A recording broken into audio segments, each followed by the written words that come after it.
In today's video, I'm going to teach you how to unblock dates on Airbnb. By the end, you'll know exactly where to click, what to adjust, and how to keep your calendar accurate and guest ready. Start by heading to Airbnb and clicking your profile icon in the top right. Choose Switch to Hosting so you're viewing your hosting tools. Then open Calendar. This is your control center for availability and pricing. If you've blocked dates in the past for maintenance, personal use, or because the place was unavailable, unblocking is simple. Click the block date you want to reopen, select Unblock, and make sure to save. Saving is what actually publishes the change. If you need to block dates instead, click the date or dates you want to hold, choose block, and save. Use this anytime you need to prevent bookings during specific periods without changing your entire listing. While you're in the calendar, you can fine-tune pricing for specific nights. Click a date, edit the nightly price, add custom pricing for holidays or peak seasons, and save changes. This is a great way to increase price for busy weekends, lower price for slower months to boost occupancy, or add last-minute discounts to fill gaps. Strategic adjustments here can significantly improve both bookings and revenue. Next, open availability settings to shape your booking rules.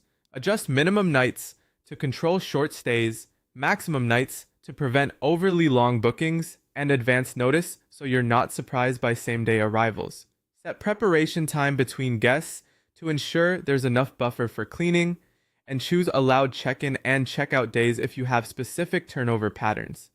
These settings work together with your unblocked dates to determine when guests can actually book.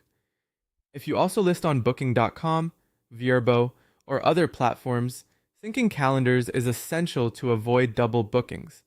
From Calendar, go to Availability Settings and find Calendar Sync. Use the iCal options to export your Airbnb calendar link and paste it into your other platforms, and import their iCal links back into Airbnb.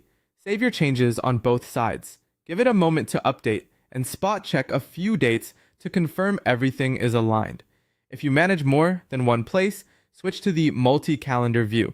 You'll see all listings on one screen, so you can adjust pricing and availability faster and catch potential conflicts at a glance. That's it. Open Calendar, unblock or block dates as needed, fine-tune your pricing, lock in your availability rules, sync with other platforms, and use multi-calendar if you manage multiple listings. Remember to save after every change so your calendar reflects exactly what you intend.